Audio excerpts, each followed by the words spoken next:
Thank you for joining us for the Barbados Today evening news for Friday, February 2nd. I am Marie-Claire Williams. Our top story this evening, hundreds of families living in government housing units are one step closer to owning those properties. Finance Minister Chris Sinclair announced today that more than 1,400 housing units have been surveyed and would officially be transferred to occupants in a matter of weeks. He made the announcement in Parliament today as he led the debate on a resolution to vest land at Deacons to the National Housing Corporation.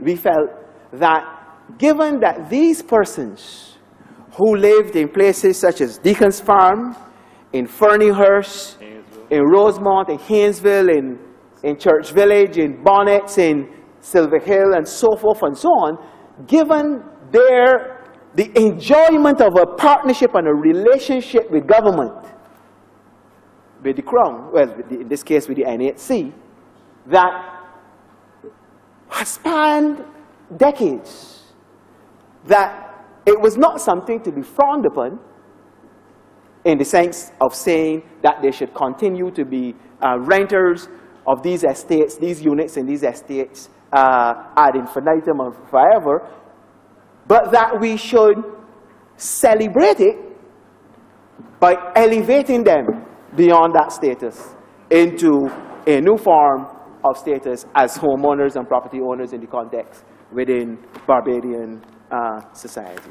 And so emerged and developed from the concept of families in the 20-year unit transfer program. Now, former educator Jeff Broomes wants opposition MP Kerrie Symmonds to publicly apologize to Prime Minister Freundel Stuart for a recent insult. Speaking at a Barbados Labour Party meeting at Chequer Hall last Sunday, Symmonds referred to Prime Minister Stuart as a rat-potsy as he urged Stuart to follow the lead of Grenadian Prime Minister Dr. Keith Mitchell and call general elections. Broomes told today's weekly Astor B. Watts lecture that Symmonds was out of line. And I absolutely do not like what you did in your classless caricature of our sitting Prime Minister.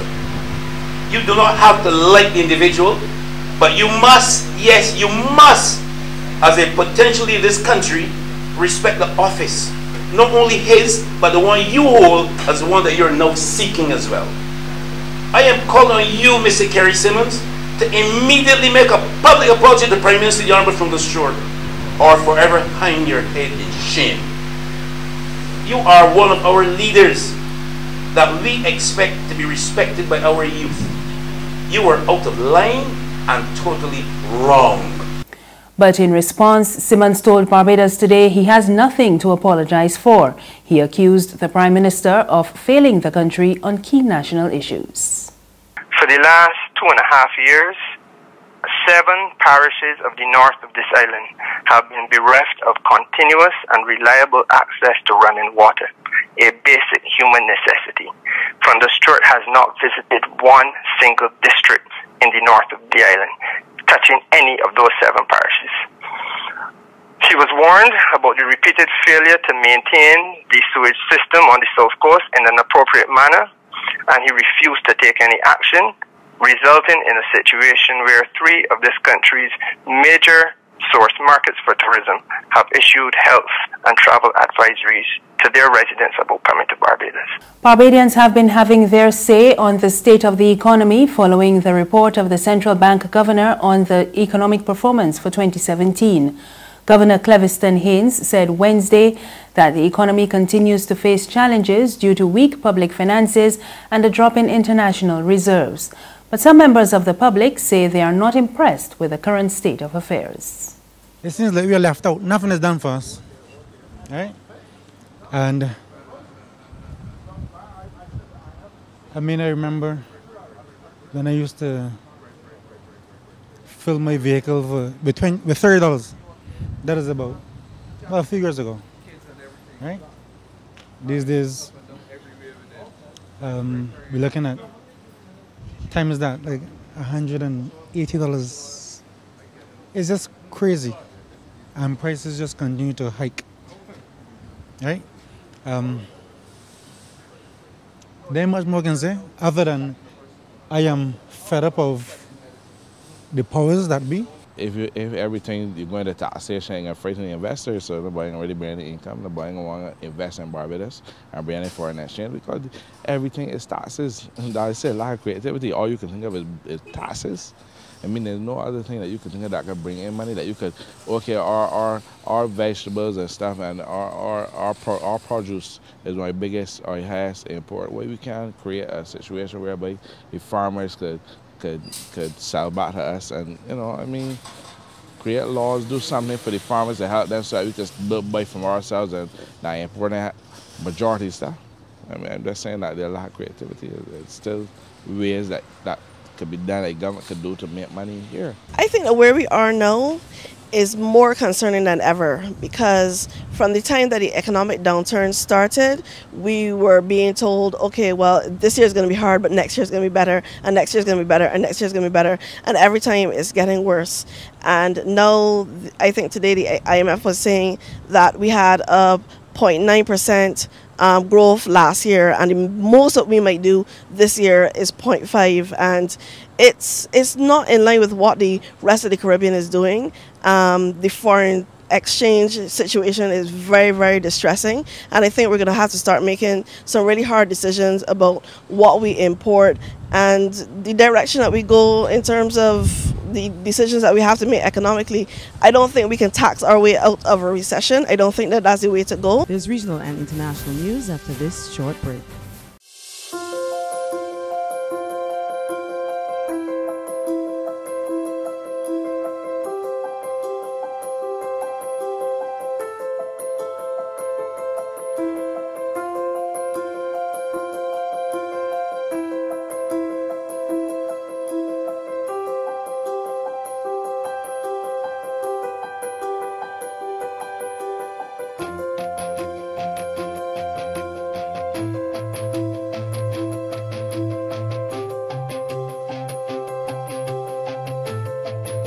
Barbados Today, news you can trust. Thank you for staying with us. We're back with news from the region. The former U.S. President Bill Clinton is scheduled to visit Dominica and Antigua and Barbuda next week.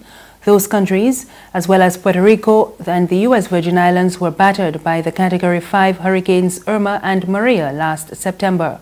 Clinton was among leaders who addressed an international donor conference in New York last November to mobilize assistance for those countries.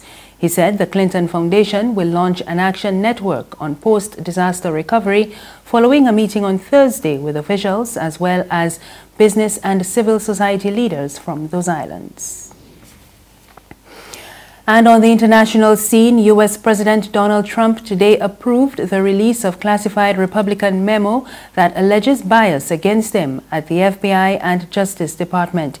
It was an extraordinary showdown with law enforcement agencies over the probe into alleged Russian interference in the 2016 election.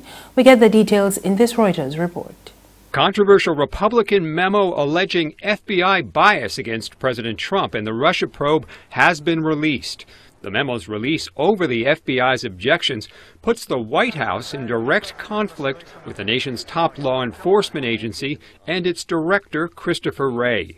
The Republican memo says Christopher Steele, the former British intelligence officer who wrote an unverified dossier on President Trump's ties to Russia, told a senior Justice Department official in September 2016 he was, quote, desperate that Trump not get elected. The memo, commissioned by House Intelligence Committee Chairman Devin Nunes, is part of a wider struggle over special counsel Robert Mueller's probe into whether Trump's campaign colluded with Russia during the 2016 election. Trump has denied any collusion with Moscow.